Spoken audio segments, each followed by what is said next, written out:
WTC third edition ఆసక్తికరంగా సాగుతుంది. ముఖ్యంగా ఆస్ట్రేలియా, న్యూజిలాండ్, సౌత్ ఆఫ్రికా వంటి అగ్రశ్రేణి జట్లు వరుస విజయాలు సాధిస్తూ ఉండడంతో పోటీ రసవత్తరంగా మారింది. మరోవైపు 5 టెస్ట్ మ్యాచ్ల సిరీస్లో భారత్, ఇంగ్లాండ్ టీమ్స్ కూడా తలపడుతున్నాయి. సిరీస్లో ఇప్పటికే 2 మ్యాచ్లు ముగియగా ఇరు టీమ్స్ ఒక్కో విజయంతో సమంగా నిలిచాయి. రాజ్కోట్ వేదికగా జరుగుతున్న 3వ టెస్ట్ మ్యాచ్ ఇరు జట్లకు కీలకం. ముఖ్యంగా ఇంగ్లాండ్ కంటే భారత్కు ఈ మ్యాచ్ చాలా మెయిన్. ఎందుకంటే ఈ మ్యాచ్లో భారత్ గెలిస్తే డబ్ల్యూటీసీ పాయింట్ల పట్టికలో 2వ స్థానానికి చేరుకుంటుంది. న్యూజిలాండ్ టీం ప్రెజెంట్ డబ్ల్యూటీసీ పాయింట్ల పట్టికలో 66.66 విజయ శాతంతో ఫస్ట్ ప్లేస్ లో ఉంది. ఆస్ట్రేలియా 55 విజయాల శాతంతో 2వ స్థానంలో ఉండగా 52.77 విజయ శాతంతో భారత్ థర్డ్ ప్లేస్ లో ఉంది. ఈ క్రమంలో 3వ టెస్టులో విజయం సాధిస్తే డబ్ల్యూటీసీ పాయింట్ల జాబితాలో టీమిండియా ఆస్ట్రేలియాను అధిగమించే అవకాశం ఉంది. అదే సమయంలో పాయింట్ల లిస్టులో 2వ స్థానానికి చేరుకుంటుంది. డబ్ల్యూటీసీ థర్డ్ ఎడిషన్ లో టీమిండియా ఇప్పటి వరకు 6 టెస్ట్ మ్యాచ్లు ఆడింది. ఈ 6 మ్యాచ్ల్లో టీమిండియా 3 మ్యాచ్లు గెలిచి 2 మ్యాచ్ల్లో ఓడిపోయింది.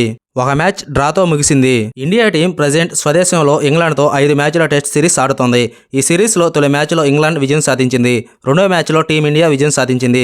తద్వారా 3వ మ్యాచ్లో గెలిచిన జట్టు ఈ సిరీస్లో ఆధిక్యంలోకి వెళుతుంది. న్యూజిలాండ్ టీం ప్రజెంట్ సౌత్ ఆఫ్రికాతో 2 మ్యాచ్ల టెస్ట్ సిరీస్ ఆడుతోంది. ఈ సిరీస్లో 2వ మ్యాచ్ ఫిబ్రవరి 13 నుంచి జరగనుంది. ఈ మ్యాచ్లో న్యూజిలాండ్ టీం ఓడిపోయి రాజ్కోట్ మ్యాచ్లో ఇండియా టీం గెలిస్తే పాయింట్స్ టేబుల్లో కూడా భారత్ నెంబర్ 1 ప్లేస్లో నిలవవచ్చు.